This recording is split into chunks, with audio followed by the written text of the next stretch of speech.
Hello, everybody, and welcome back to What Makes You Tick. This season is season 3, and I'm very, very happy and proud to have a guest to kick off the season, a gent called Nicholas Heather.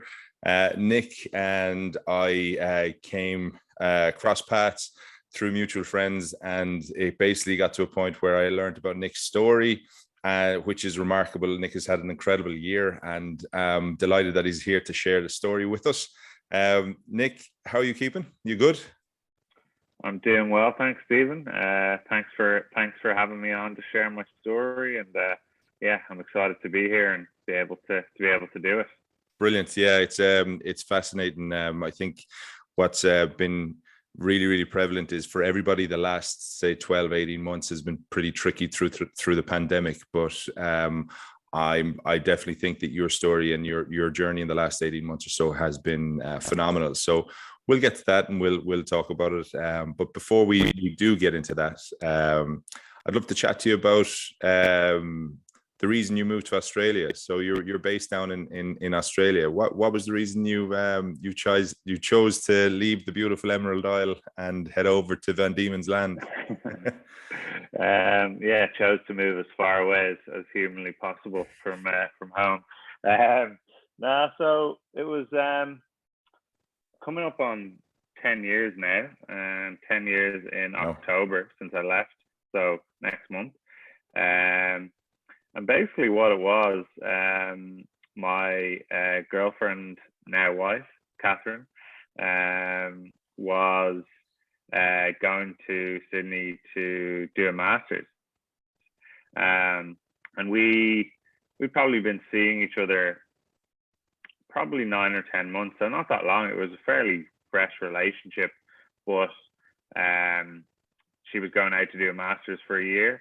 And then kind of coinciding with that, I had a few mates that were also going out to Sydney at the same time on the work and holiday visa. So kind of just thought, I'd been out here already a couple of family holidays, and my brother lived here for a year, and I loved it. So I kind of jumped at the opportunity to get out here. The plan was only ever to come for a year, but obviously that has not happened. I'm 10 years here next month. A decade later, yeah. So you just get stuck here, I guess. I mean, it is a great place. I feel like I've had a lot of opportunity here in life and also in my career. Not to say that wouldn't have happened back home. My only experience in my professional life is within Australia, so I can't comment on what it would have or could have been like back home. But I guess when we did leave Ireland, things weren't great from an economy standpoint. Yeah. While Australia certainly wasn't hit as hard when we came out here, there was no trouble kind of for any of us, and there was a big group of us that ended up coming out, which was cool. No trouble for any of us kind of finding work, and yeah, it was kind of, I guess the first year was kind of just living as backpackers on a working holiday visa. We got a big house by the beach in Sydney, and I think there was about living the dream, one would say. Yeah. There was about 8 of us in it, and always new guests staying. We had this like creepy kind of basement where people would come and stay. But it was a great house. We were right next to the beach. It was a fun time, and that kind of kick-started, I guess, the Australian experience and Australian way of life. And I guess from there, yeah, just kind of fell in love with the place and didn't want to leave. And now I guess I'm quite well set up here and have a couple of businesses here, and a lot of good friends here and a lot of good connections. Great. And would struggle, I think, to leave that behind, as much as I do miss home. And like you said in your intro, as tough as the last 12 to 18 months have been for everyone, it makes you kind of miss family even more. So it has made it that bit tougher. But hopefully with the pandemic hopefully getting under control, we'll have some visitors out here in the next while. Yeah. I think it's true. I think after 10 years, you become used to that type of lifestyle, and I think there's always the kind of the grass is greener, or the wonder of what it would be like back home, or if you did stay back home. But I think prior to the pandemic, having the freedom to come and go as you please would probably give you that the kind of the hit that you need of home in order to maintain your life away, so absolutely, you're bang on there. And yeah. I got home at least once a year prior to COVID, and would make a point of making sure I did get back to spend a bit of time there. So tell me this, you have had a phenomenal year and a bit, and July 30th, I think it was 2020, your whole world changed. One of the questions that I'm posing to everybody this year and on this season is, what has been the biggest challenge of your life to date? And if you don't mind sharing your story, that would be fantastic.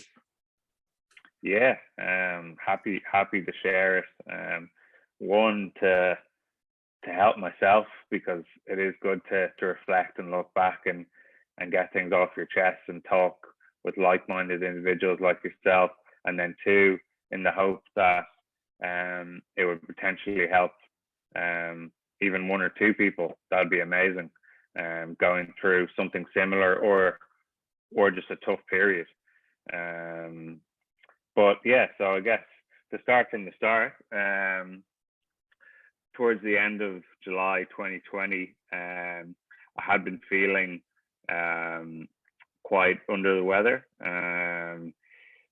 Still kind of was going about my daily life, still going to work, still having a couple of drinks on the weekend, still attempting to exercise. Never been amazing at that, but I started picking up kind of constant small infections in the months leading up to, I guess, July, and not anything you would think is anything major. I was just feeling run down, and I'd get sinus infections or a cough or a cold, and again, just little things. And it was coming into Australian winter, and it does get cold in Melbourne, so there's lots of things you can write these things off as. It wasn't until I started having some night sweats, and my wife, when I told her about that, was pretty worried, as that is a telltale sign, I guess, of something quite serious. So I went to a doctor, went to my GP. Unfortunately, this was kind of when COVID was just kicking off, I guess, or at its worst in Melbourne last year. So it was quite tricky to get appointments with people, or with doctors, for minor stuff. So I kind of ran through my symptoms with the doctor, and he was like, right, you might have COVID, need to send you for a COVID test. I had this kind of ongoing kind of cough and heaviness in my chest. And he said, we're going to put you on some antibiotics for that, and yeah, you should be fine. So did that, went and got a COVID test, negative, had the antibiotics, finished the course, and nothing had changed. So I then went to a second GP, kind of thought, oh, I'm going to try somebody else. This guy's, nothing against him, but I think there's something else at play here, and I want to get a second opinion. So I went to a second GP,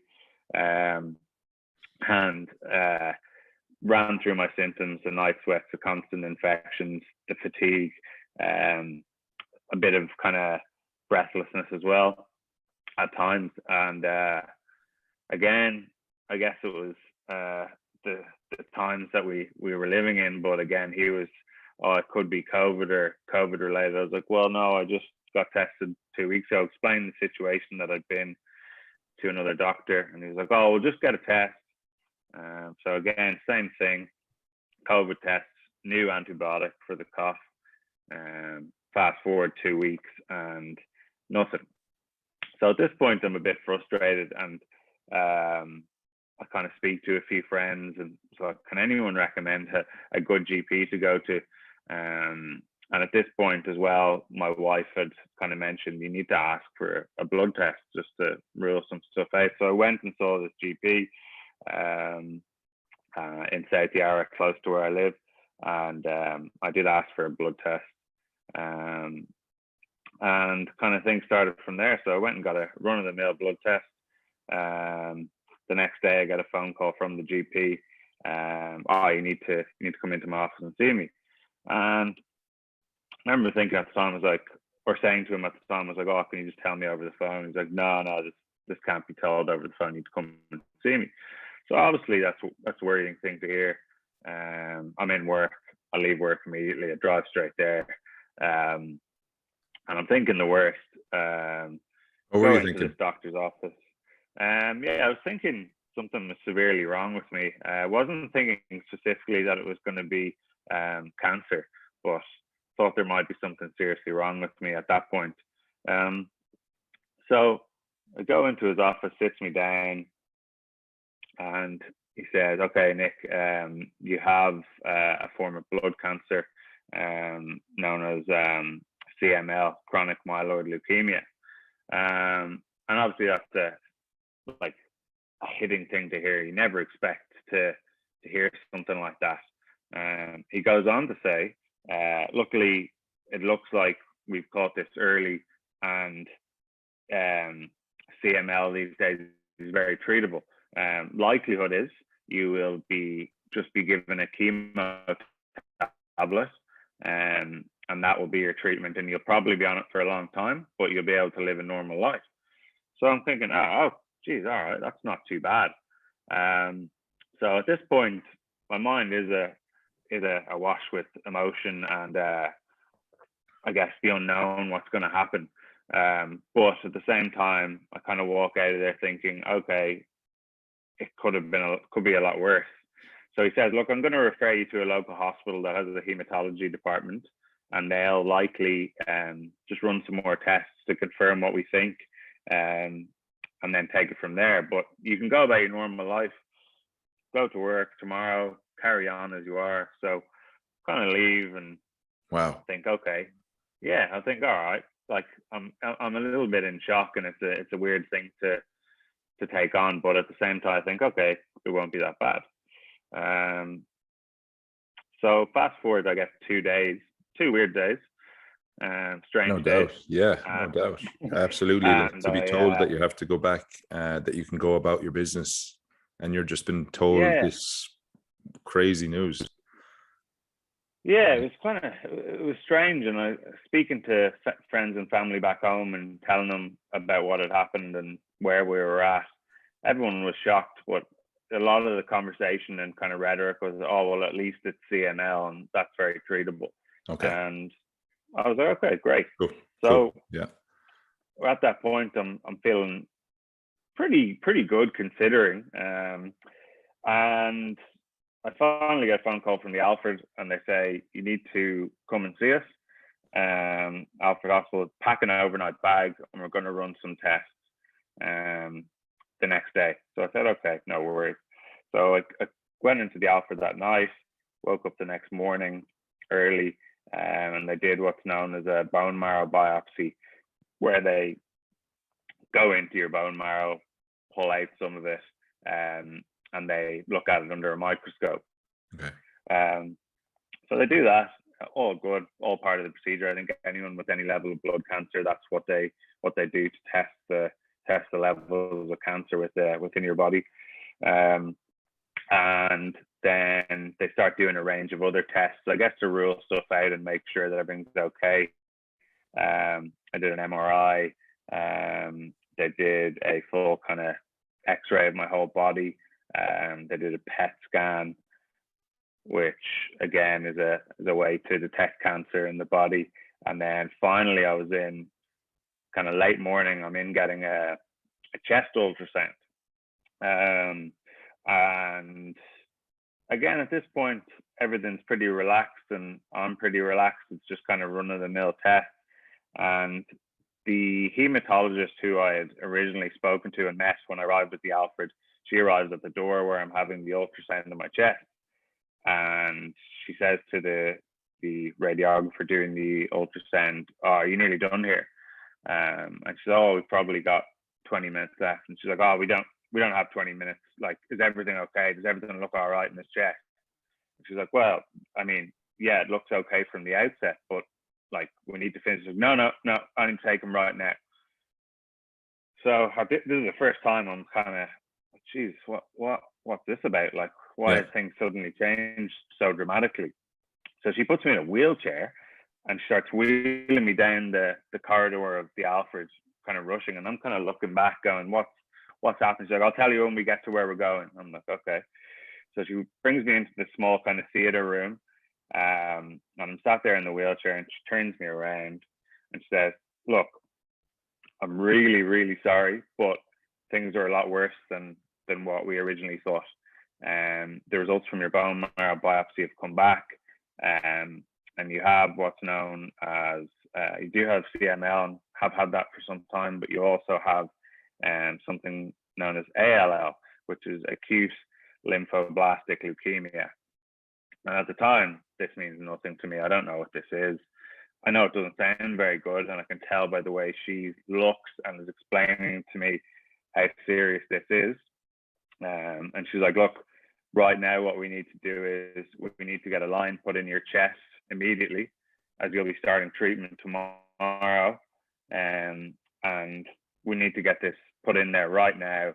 I'm going to explain more with one of the senior hematologists when we get this done, but you need to get this done now." I'm like, okay. So I lie down on this, I guess, theater bed, and they put a Hickman's line in my chest, which basically means you can have, I guess, any kind of chemotherapy or blood transfusion or any drug kind of administered straight into your bloodstream.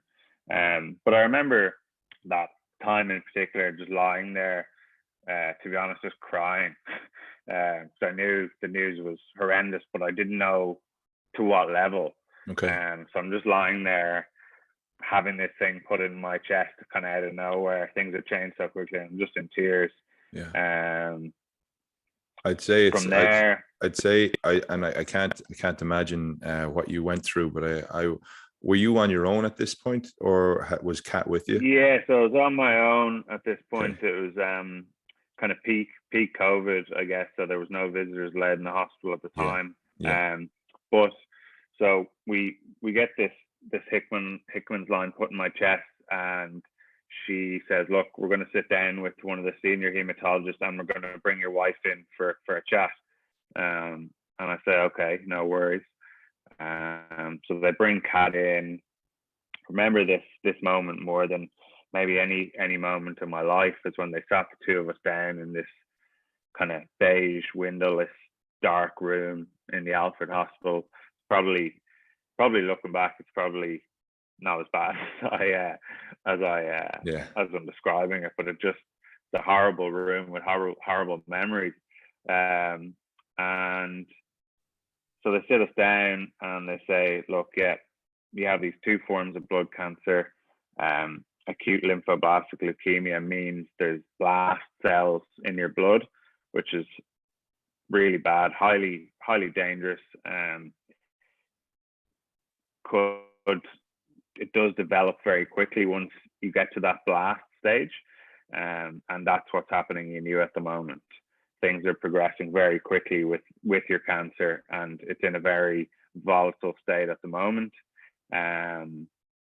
They said, if you had continued about your normal life and not presented to hospital, you would have been dead in about 2 or 3 weeks. So to hear that from where I was that morning was just like a ton of bricks. I felt like I was, when they delivered those words, like I was looking in on somebody else's life. It didn't feel like my own, because things had changed so rapidly and so quickly, and quite grave news to receive. It just, didn't feel real. It felt like I was watching somebody else's life. So they deliver this bit of kind of news, and Pat's crying her eyes out beside me. To be honest, even the senior hematologist, they say doctors don't have much emotion when delivering clinical things like this, but he was crying as well. Wow.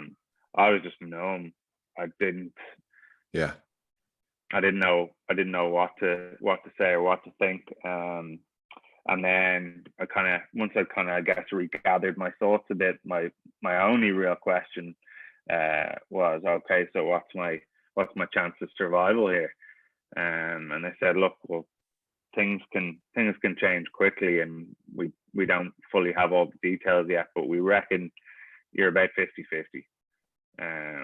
So again, pretty harrowing thing to hear, and not something you expect anyone expects to hear when you're in your early 30s. Yeah, as I'm saying, you're 30. What age are you? 31, was it? I was 33 at the time. 33. I'm 34 now. Yeah.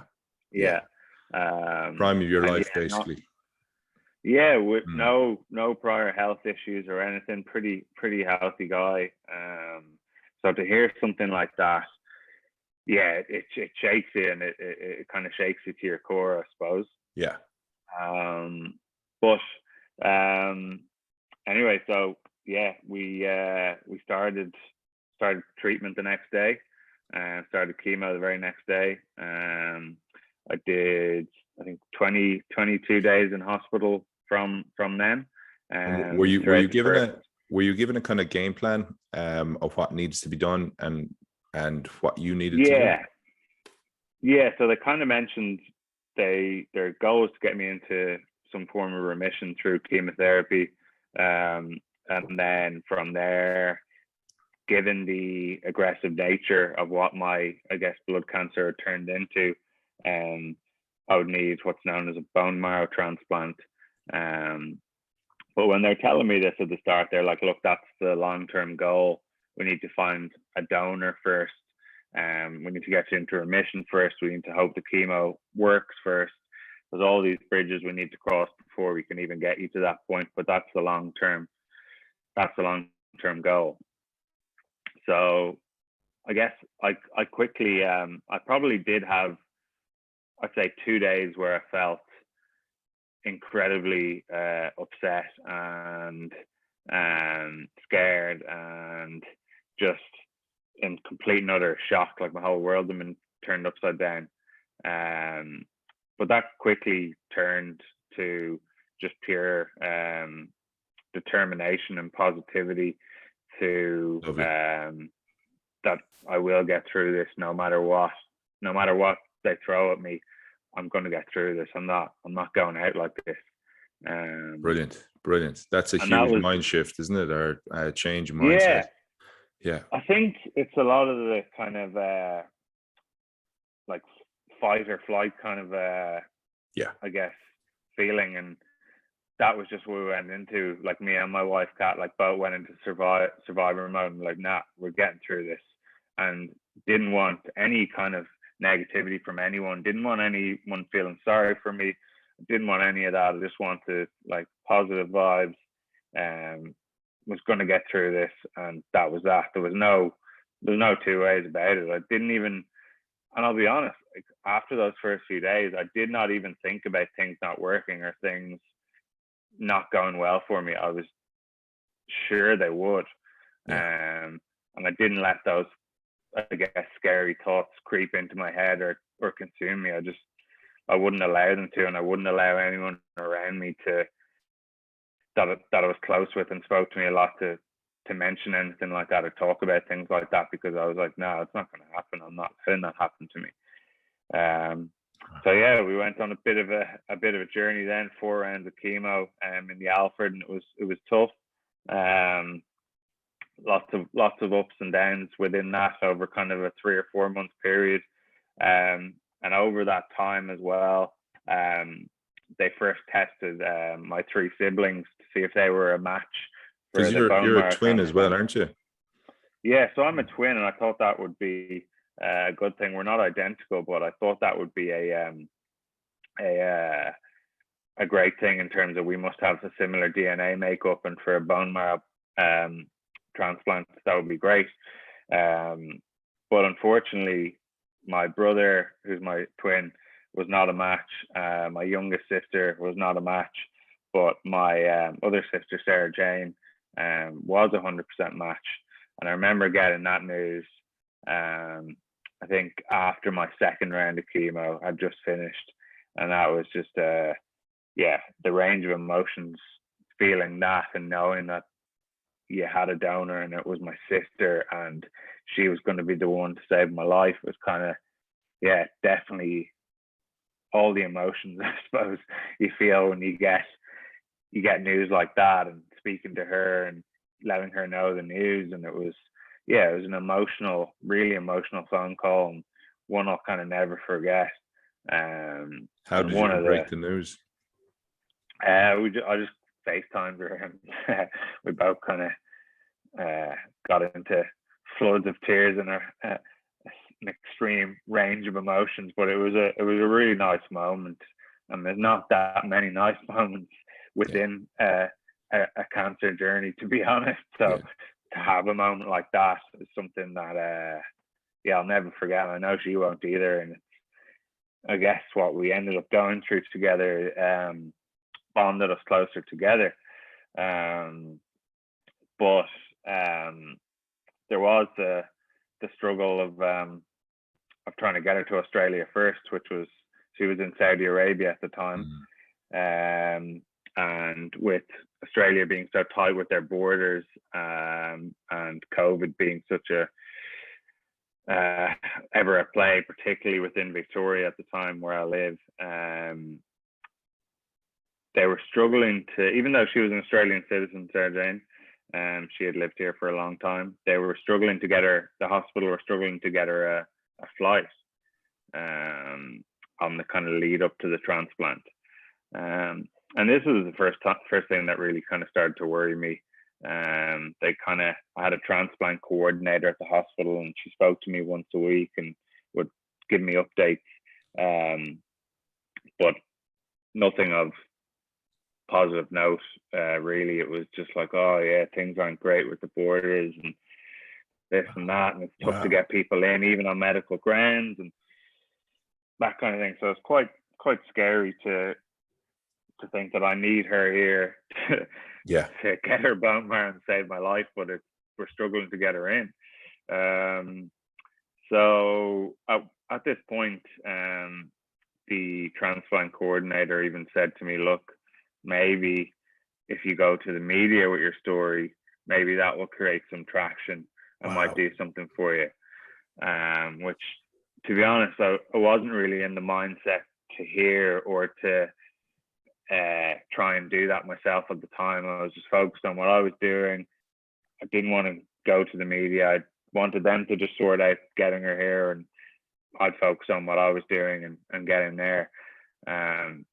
So I kind of remember I just had the day after that, I was at home and I was trying to think, is there anybody I know? Because getting the flight was the hard thing, getting her on a flight. Yeah. Is there anyone I know within the airline industry that could help me here?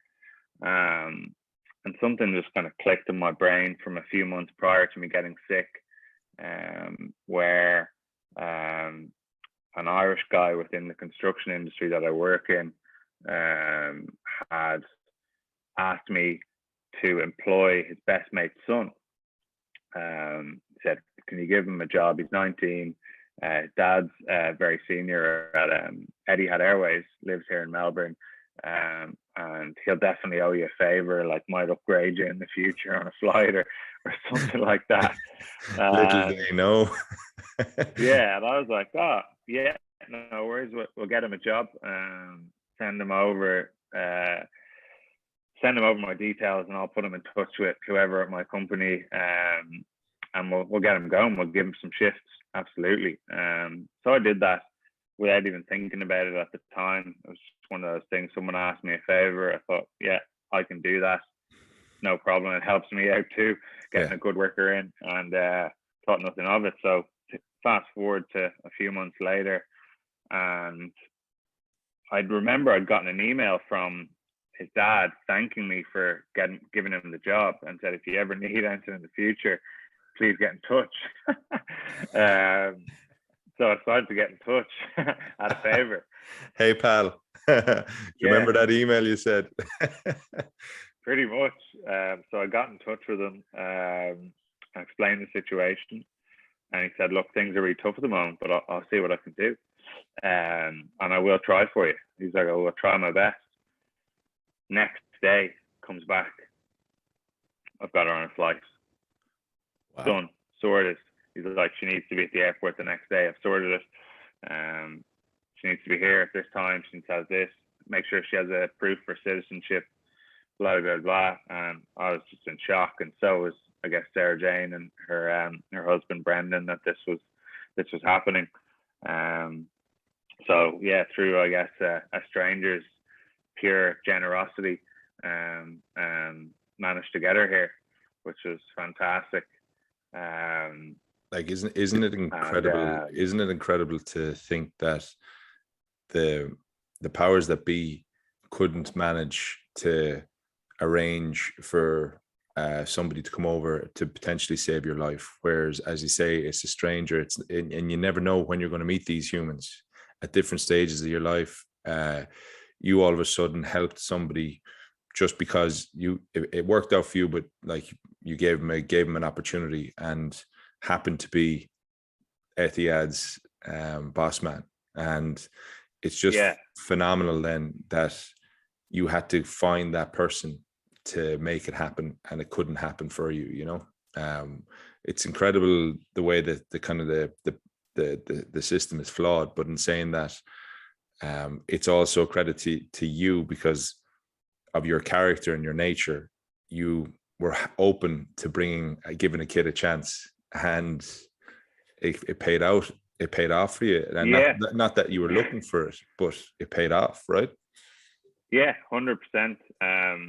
And I've learned a lot from that one experience, in me doing something that was seemingly insignificant, a small act of kindness, but being asked to help someone who was struggling at the time. And to me, it was nothing. It was just like, okay, yeah, we can get you a job laboring, and it'll help us out a bit. But to somebody else, it might mean the world. And it's kind of, I guess, taught me that not just that event, but that, I guess, being the crux of it, that if you can do something nice for somebody, do it. Not just for the gain you'll get out of it, but just if you can do it, it is always worth your while to do it. And I guess I never would have had that clarity on things prior to going through something like this, and to have that now, I think, makes me appreciate things more, and I'm a more well-rounded person because of it, I think. That's huge, and I think it's a lot for people to take away as well, is that random act of kindness just can go so far. So save your life. Can save your life. Say that again. Can save your life. Yeah, 100%. It's so Sarah Jane got the news that she could fly over, so that she jumped on the plane straight away. And when she arrived, then what was it straight into testing and whatnot? Yeah, she have the quarantine or all that crack? So she had to do hotel quarantine for 2 weeks, which she did in Sydney, and then they flew her down to Melbourne, and then it was just about getting me in the right position to be able to go to transplant. I guess after the 4 rounds, and it was pretty intense chemo that I have. I think it's about as strong as it gets. What they did, so they had to give me some time to recover from that chemo before they could safely go to transplant. So it was a bit of waiting for that, but on the run up to the transplant, something pretty incredible did happen. I feel like I am rambling a bit in terms of the story now, but I feel like there's a lot of things that are too important to not talk about. And one of those was Sarah Jane's partner and her husband, Brendan. he managed to get a flight a few weeks after her, and he went into hotel quarantine in Perth, and he came up with the idea that he wanted to do something while in hotel quarantine, 14 days, to raise awareness around leukemia and also do something to help me. So he came up with this idea between him and my wife, Kat, that he was going to run 152 kilometers on a treadmill in his hotel room, which is just crazy when you think about it. Yeah. But the idea behind it stemmed from the letters KYPU, which stands for Keep Your Pecker Up. You might think, oh, that's pretty strange. That's a random thing to have, but it was the 152 for KYPU, and that phrase came from early on in my diagnosis. One of my good friends reached out to John Aldridge, ex-Ireland footballer and Liverpool player, a Liverpool fan, big football fan, and had a connection through someone. Said, look, could you do a video for my mate? He's in Australia, he's a big Liverpool fan, Irish bloke, and big fan of yours back in the day. Anyway, I got this video through from Aldo, and throughout it, he just kept saying, keep your pecker up, lad, keep your pecker up, lad, you're going to get through this. And that kind of became a thing between me and my mates and my family and my wife. That was kind of our like go-to thing, like keep your pecker up, kind of like a positive mindset, like just a phrase that we associated with the journey we were all on, and kind of like a sign off at the end of like text messages or whatever. Just kind of keep your pecker up, like you're going to get through this. So Brendan and my wife came up with this idea to do the 152 for KYPU, and in that, he would run 152 kilometers in his hotel room. At the same time, raising funds for the Leukemia Foundation, which is here within Australia, and they do some fantastic work.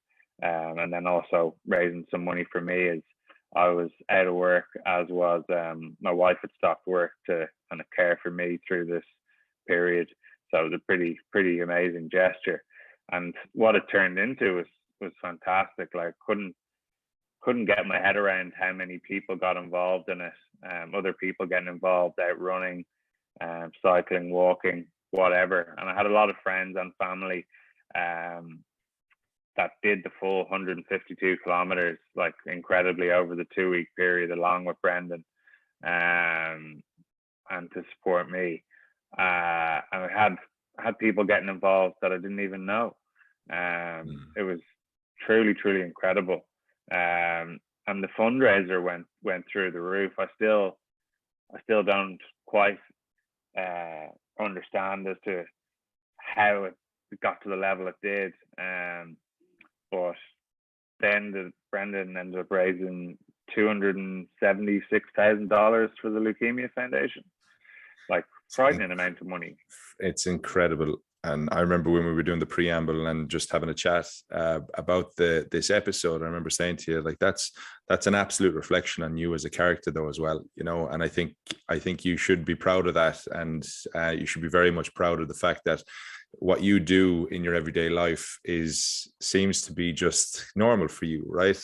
Like giving that kid a job, right? And that's just the way you are and the type of character you are. But I think what that amount of money and those amount of people taking part, and I remember Imogen and all her pals taking part as well.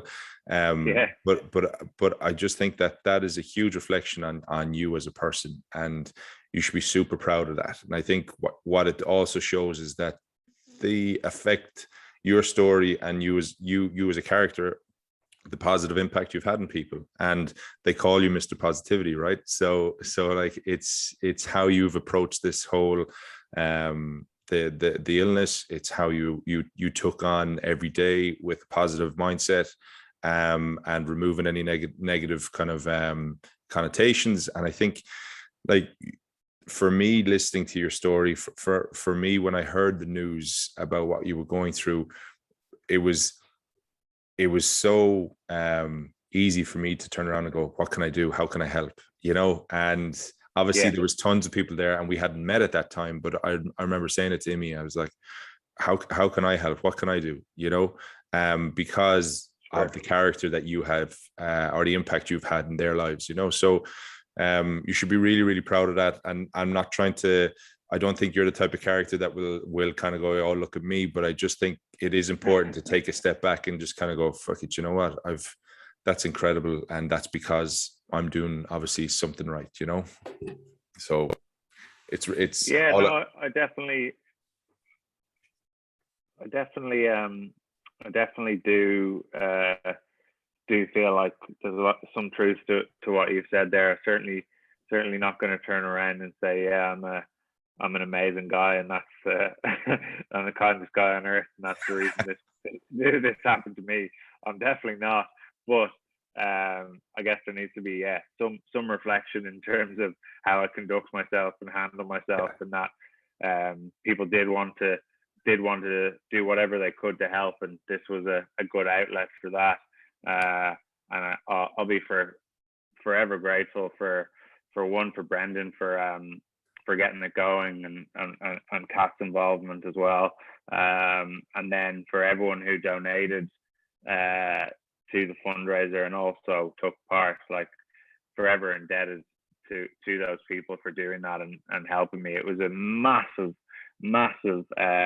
morale booster for me just before my transplant, to see all this happen through social media and see the fundraiser go up and up and up. And it was just a massive boost just before what was going to be, I guess, one of the toughest things I was going to go through.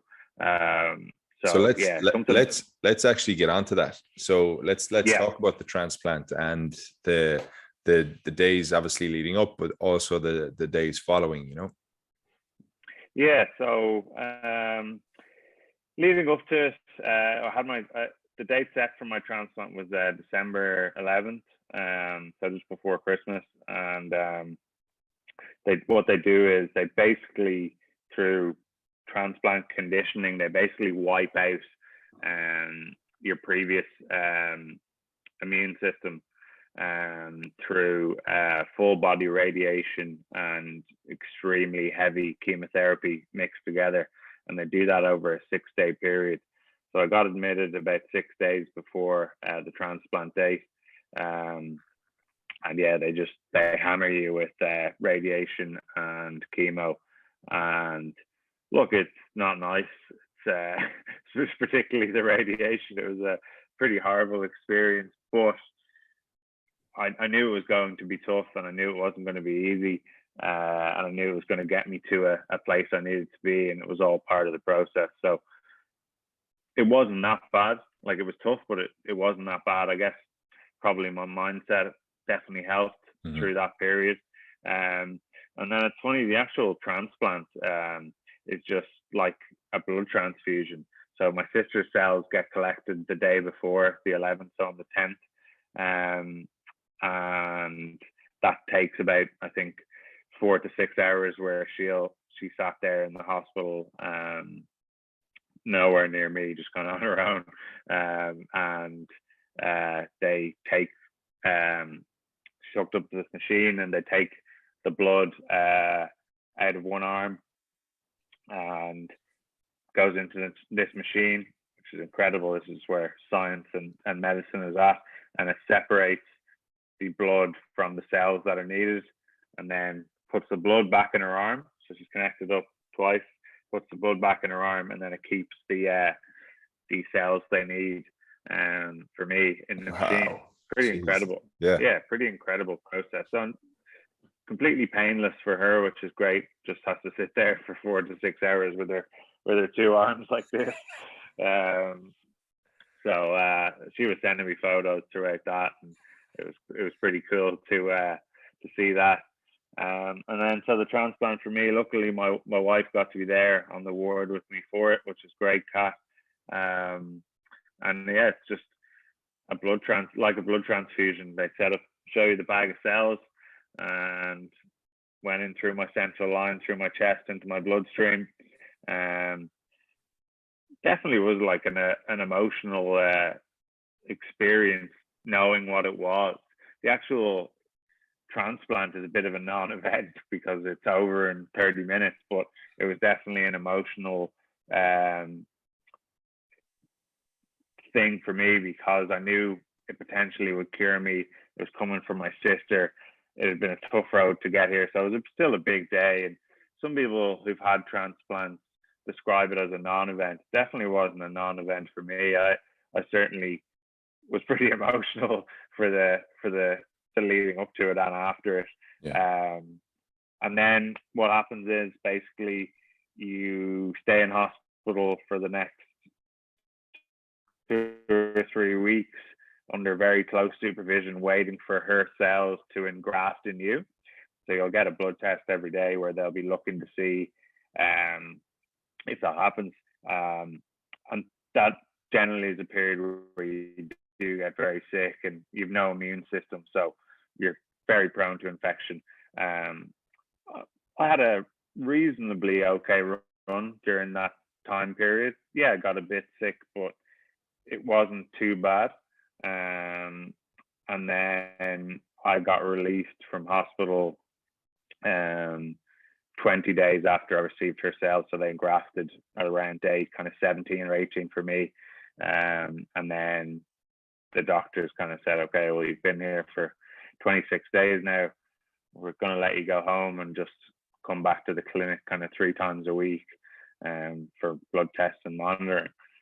So I got out and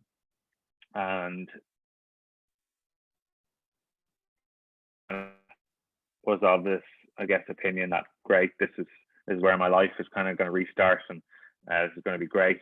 I had spoken to other people who had bone marrow transplants, and they had told me what to expect after it. The risky period is that first 100 days after you receive the cells. Okay. It takes a long time for your immune system to develop, and in that first 100 days, you're just highly susceptible to illness and infection. So I was well aware of that. Again, being the positive guy I am, I was like, nah, that won't happen to me. I'll be fine. Unfortunately, things took a bit of a turn for the worse. I think it was day 42 post-transplant. I woke up. I'd been battling a cough again, and I woke up, and everything was a bit off. My balance wasn't quite right, and my vision was a bit off. So we decided, okay, we need to go straight to hospital. This doesn't seem right. So I admitted myself via emergency, and they were like, yeah, look, we need to do some tests, and we're gonna monitor you. You're still in that phase that's I guess risky. Went through this period, which is a tough period, where my cough kept getting worse and worse over the next kind of, I guess, 10 to 14 days. I was in hospital this whole time. And the doctors and oncologists couldn't diagnose what the issue was. They kept thinking it was a fungal infection, okay, but couldn't put their finger on what it was, couldn't get the treatment right. So through this time, I'm just getting progressively worse, and I'm needing oxygen to help myself breathe. So they've got me on nasal prongs, and each day is getting a little bit worse, and they're needing to up my oxygen. So it's a bit of a scary period, in that they didn't know what was going wrong, and they were very honest and transparent about that. They were, look, we're trying to figure this out, but we can't. And there was lots of tests they did to try and figure it out, but couldn't. So eventually they decided they were going to do a lung biopsy, where they would go into my lungs and cut out a piece of my lung, and then they can investigate that. Generally, this kind of procedure would be pretty easy for anyone to go through. But I guess given the state I was in, it wasn't. It ended up not being very easy for me at all. So I went in thinking this is going to be fine. Everyone telling me it's going to be fine. You're going to be back on the ward tomorrow, and we'll have some idea, hopefully from this biopsy, what's going wrong with you and be able to treat it. So I'm like, okay, no problem.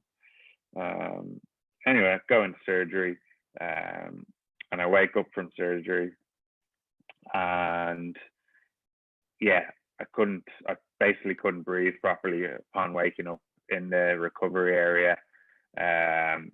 Again, this whole period is a bit of a blur for me, but I just remember kind of lots of people being around my hospital bed, me saying that I can't breathe, I need help breathing, kind of trying to get the oxygen in through my mouth and nose, and just feeling nothing going into your lungs.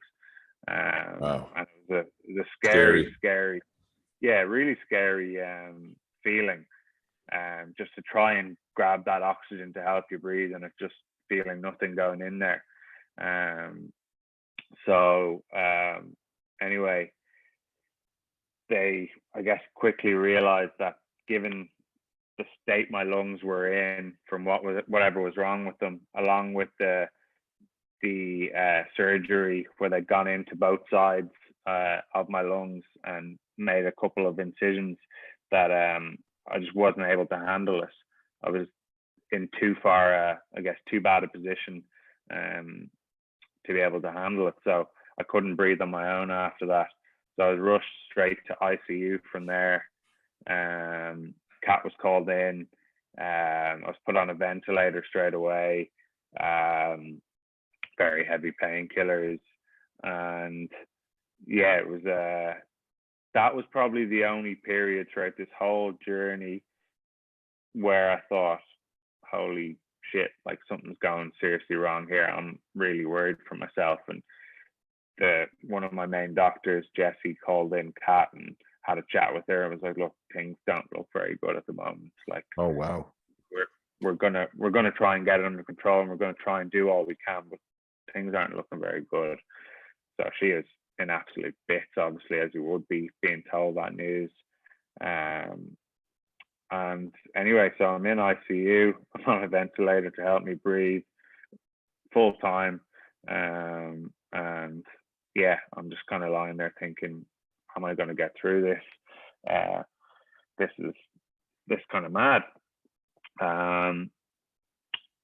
I ended up being on the ventilator for kind of 5 or 6 days. On around the kind of 3rd or 4th day, the doctors came and said that they had the results of the lung biopsy, and I had a pretty bad pneumonia, a type of pneumonia called organizing pneumonia in my lungs. And they were like, look, we know you're not in a great place at the moment, but at least we know what's wrong with you, and we know now how to treat it. So they started treating it. And luckily, kind of 5 days on the ventilator, the 6th day, things started to improve. I only needed it maybe for 15 hours of the 24 hours. Yeah. And then the next day, I only needed it for 12 hours, and my level started to improve. Okay. In terms of, they could see how my oxygen was doing and my intake, and eventually, kind of after a few days, I got off the ventilator and just back on normal oxygen prongs. And at that point, things were starting to look a bit brighter. Wow, I remember seeing photographs of you in the state that you were in, obviously with the ventilator, and you look a very different human now than you did obviously back then. But you could see how serious it was with all the machinery, and I remember reading your blog on the topic as well, and you've some interesting photos on that as well. But I'd say the relief to know that you were improving and moving away from the ventilator and moving away from depending on oxygen from the machine. Was then, did you find a change in mindset then again yourself, where you were focused on being that positive mindset coming back in when you started seeing those improvements? Yeah, there definitely was. It was definitely a more challenging experience, I think. Even having been, I guess, Mr. Positive and Mr. kind of, I'm going to get through everything, this experience did kind of rock me a bit more than expected, and it was tough. It was a tough period. Even after, I guess, things improved and I eventually got off the oxygen, I still spent, I think it was during that time, 2 months in hospital during that whole time period.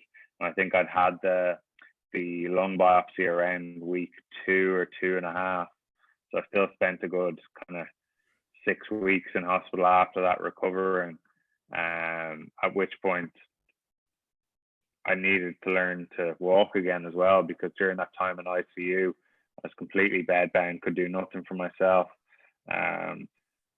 And even just when I kind of came off all the oxygen and everything, even trying to step out of bed and take a step was a giant hurdle, and something that took everything in me to try and do. And I never expected to go to that level, but it's amazing how quickly your body can degrade when you're just in a hospital bed and you can't move for a few weeks. And I did need to kind of start again and learn to walk, which was a challenge in itself. And I guess it's a scary time as well. Just as you never expect to have to, no one expects to have to go through that, especially given what I'd already been through. I don't think I was mentally prepared for to go through something that tough. I don't think, given I thought I'd been through the hard shit already. And so that was when considering now we are in the latter end of 2021, when did that happen, and how are you now? So that happened in that was March of this year, and I think I got discharged from hospital towards the end of March. The period that followed that was extremely tough, even at home. Just mentally, it was a really tough period. Just having that fear of I could end up back in the intensive care unit on the ventilator again, and that was my biggest fear. Okay.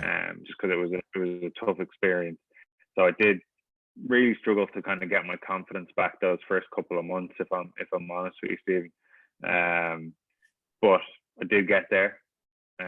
Time's a great healer. So is having great friends and family that are close to you, and having them here. And luckily did have some of my family here through that experience, and had Kat as a, I don't know, shining light throughout this whole thing. Jesus, if I didn't have her, I don't know where I'd be. But they helped kind of bring me back to the confident guy I was before. But it took some time. It really did.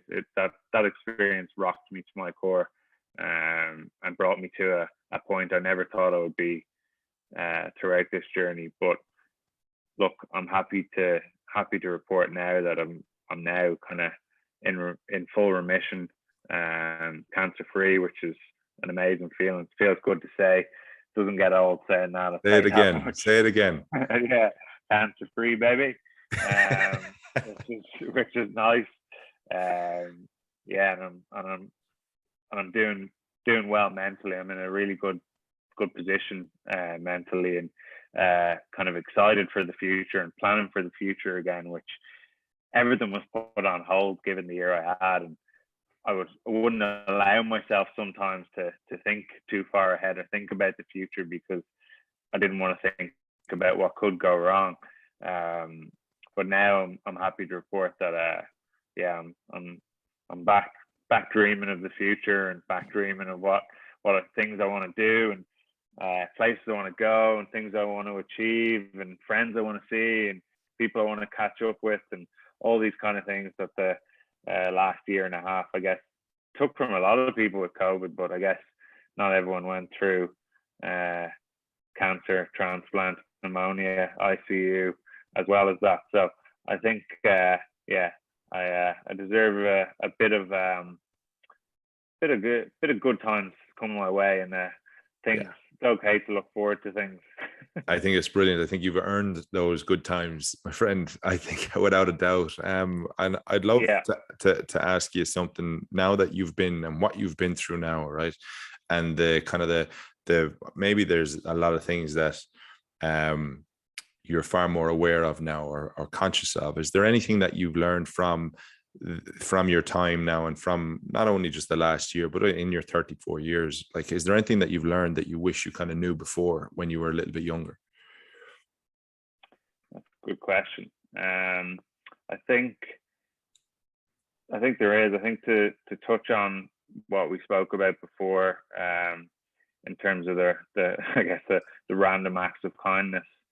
I definitely stand by the fact that if you can do something for somebody else when they've asked you, or even if they haven't asked you, but you can do something for someone, do it. As you don't know how much of an impact it may have for them. That's something that definitely I wouldn't have had the, I guess, opinion of before. Maybe it takes going through something like I have, or seeing the fruits of doing something like a small favor for someone to come full circle. Maybe it takes something like that to change your mindset on that. But I certainly in the past wouldn't have had that same opinion that I do now.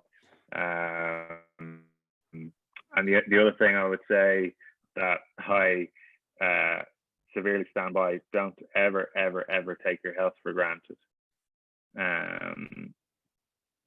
Appreciate what you have. Appreciate that you have.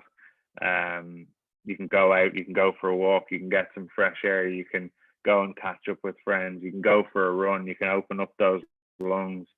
Appreciate that you can do those things. Because when it gets taken away from you and you can't do those things, let me tell you, it is tough and it is not fun. So appreciate those things. And I definitely didn't before. I took it for granted, no doubt about it. Like small things, I definitely took them for granted.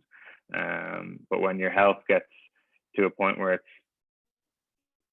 I guess, as bad as it got for me, it really makes you appreciate just being able to go out for a walk, get outside, get some fresh air, and catch up with a friend outside, like things like that I didn't experience much of the last year. I think that's one thing. Just do not take your health for granted. It really is everything.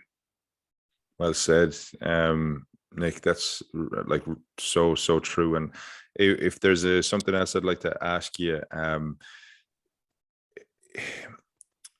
do you have any kind of affirmations or anything now that you live by? We spoke about KYPU, Keep Your Pecker Up. Maybe that's it. But is that the type of affirmation or value that you kind of have now within your own life? Yeah, look, I think that obviously means a lot to me in terms of it got me through a lot of tough times. And I think will always be something that stays with me through my life. That one saying, even though it might seem silly to some people, or won't mean as much to other people, that's fine. But to me, it encompasses everything that helped me get through this really tough year, and it kind of built a sense of community among friends and family and social media, where just that simple little kind of four letter phrase that started as a bit of a joke, it kind of came almost like a battle cry to get through an extremely tough life experience. So I do I do does mean a lot to me, and definitely something I stand by in terms of will kind of say to myself often, especially if even these days where if you're having a tough day, it'll still be something I say back to myself. Oh, well, keep your pecker up.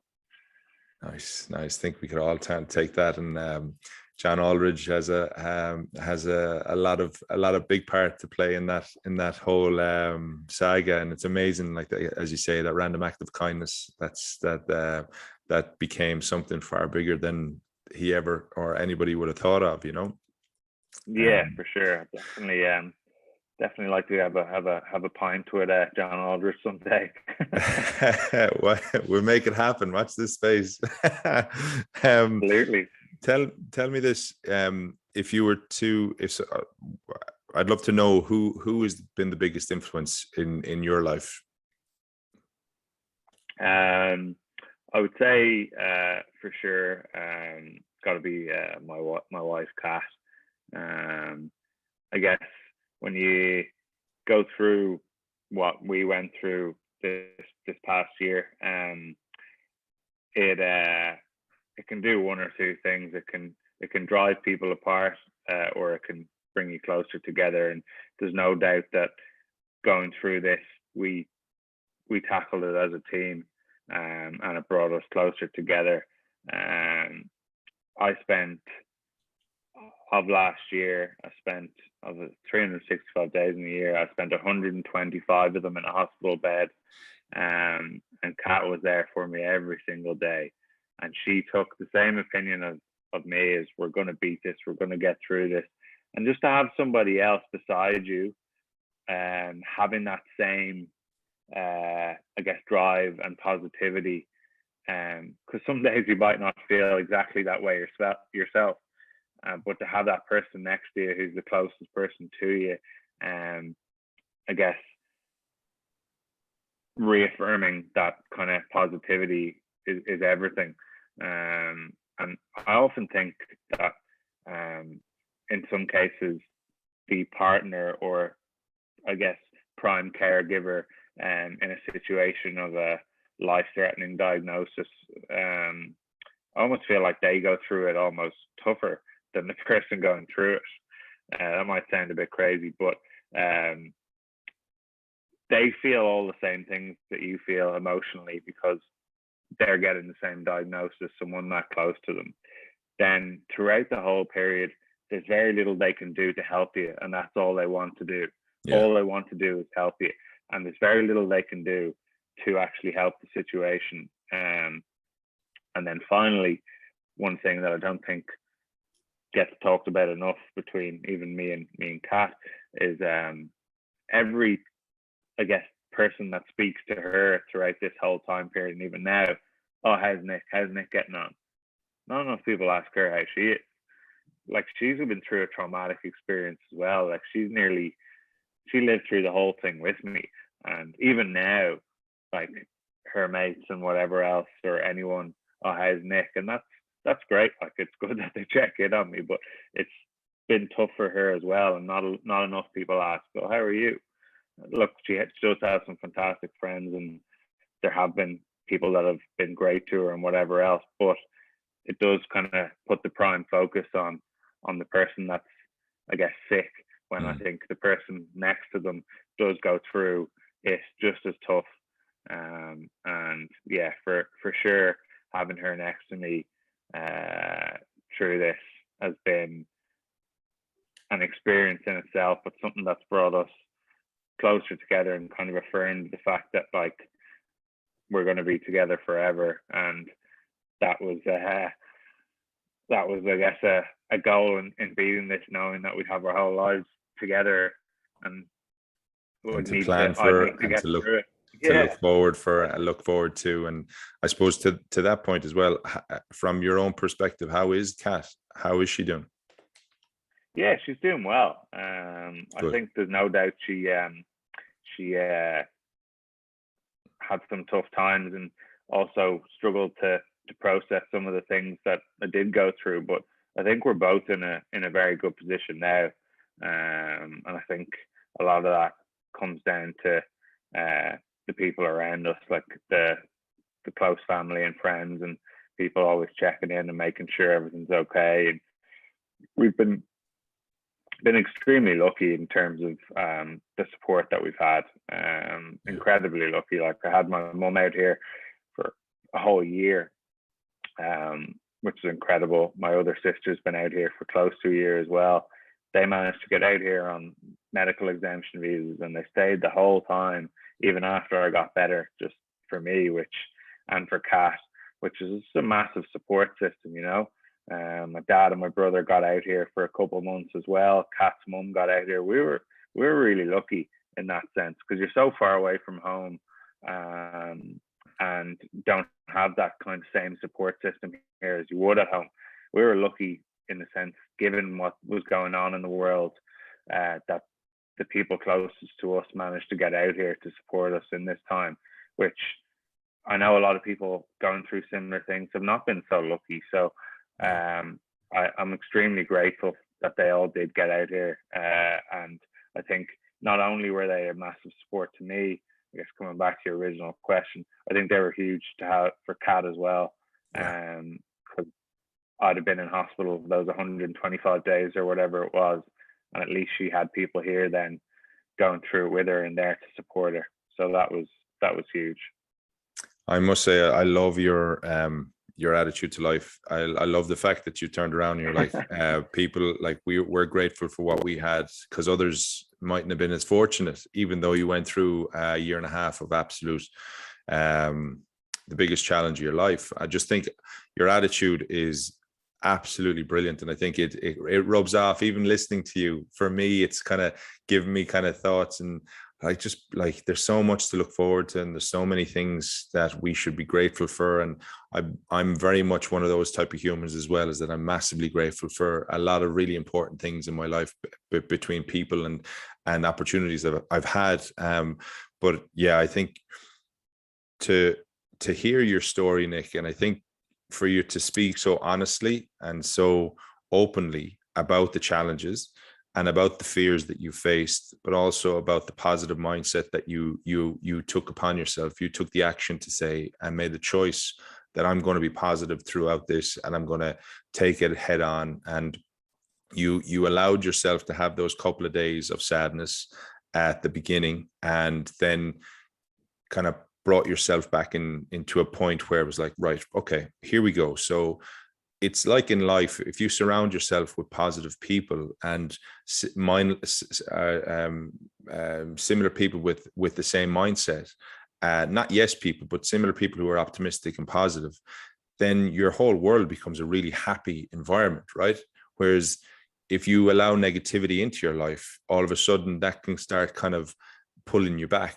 And the fact that you didn't allow any of that into your life absolutely helped you focus, no doubt, on what you needed to focus on. And having the support that you had through Kat and through your family gave you the kind of, and I don't want to put words in your mouth, but from what I'm hearing is it gave you the strength to be able to just be so determined about what it is that you needed to figure out. And like, I'm super, super happy that we've crossed paths, and I know it's only virtually at the moment, but I can't wait to meet you properly and buy you a pint, hopefully one of the days. But I think your story is incredible. If we look to the future, Nick, like, what lies ahead? What are the things that you have planned, or that you're looking to kind of to achieve? I suppose take this moment to tell people what it is that you want to do, or create awareness about KYPU. Or sure. The mic is yours, my friend. Thank you. Well, first off, I suppose grabbing a pint with yourself will be good in the future. Look forward to that day. But in terms of what else is on the horizon for me, I guess off the back of the KYPU, I guess, movement, let's call it. Myself and my wife have turned it into a clothing brand, and within that, we are doing certain, I guess, fundraising things for certain charities that are close to us, and so certain products that we sell on the website will have all the proceeds going to certain charities. At the moment, we have selling the series of bright beanies with all the proceeds going to Lifeblood in Australia, which is blood donation, and also they sign people up here for the bone marrow registry as well. So obviously two things that are very, very close to me in terms of the bone marrow registry, and then also the people that go and give blood. I probably had 60, 70, 80 blood transfusions over the past year that keep you alive. It's as simple as that. So it's something that is close to my heart, close to Kat's heart as well.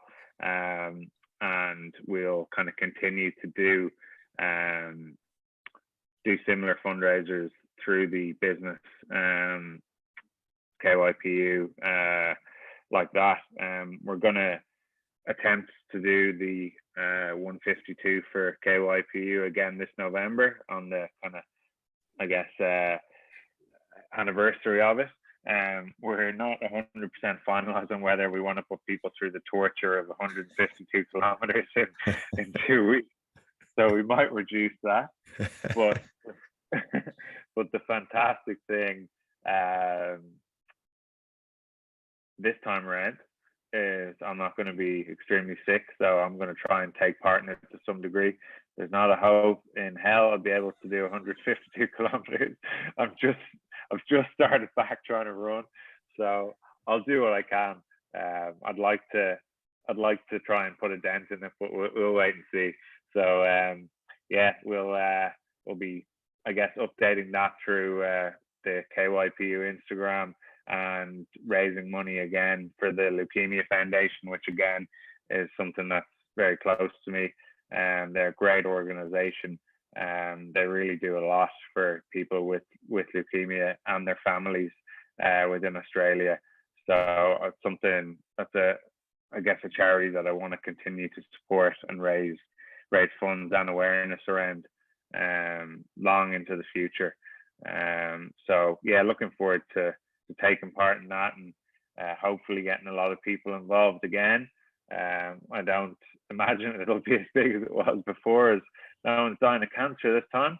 But listen, I think you've got a big database to engage with anyway, considering the amount of people that did take part. So yeah, that's brilliant, absolutely brilliant. And is there anything else then that's on the horizon? Just to be honest with you, just love to get back to Ireland. It'll have been what's it been, 2.5 years now since I've been back. And again, like I said, I've been lucky that I have had family out here, but there's so many good friends and other family members back home that I'm just dying to see after the year that I've been through. Yeah. So whenever we can, whenever Australia decide to be a bit more open with their borders, we'll be heading back home and spending a bit of time there. Australia is our life now, but I want to spend a bit of time there, a bit of quality time with some family and some mates, and just kind of not make it be a rush trip back. Spend a bit of time there, spend some quality time with everyone. So that's I guess a dream for the future, just to get home and spend time with people. And at one point it looked like that probably was a long shot. So to be able to look forward to that now is it's a great feeling, to be honest. Oh, it's brilliant. It's absolutely brilliant, Nick. Your story is incredible. I'll put all the links and the likes into the show notes. And I think like for me, just thanks a million for sharing the story. Thank you so much for being so honest. And yeah, the future is bright, my friend. Like you've earned that now, and you've got a lot of fun times ahead, I'm sure, between yourself and Kat and all the mischief you're going to get up to, and then also all the messing that you'll get up to when you come back to Ireland. But thanks again, Nick, for being on. What makes you tick? Appreciate it. No, thanks for having me, Stephen. I think I've enjoyed telling the story with you, and I feel very comfortable in doing that. And I'm really glad that you did ask me to to come on and do it. I'll take a lot from this myself. And like I said, if I can help one or two people with this story, it'll have been worthwhile. So thank you.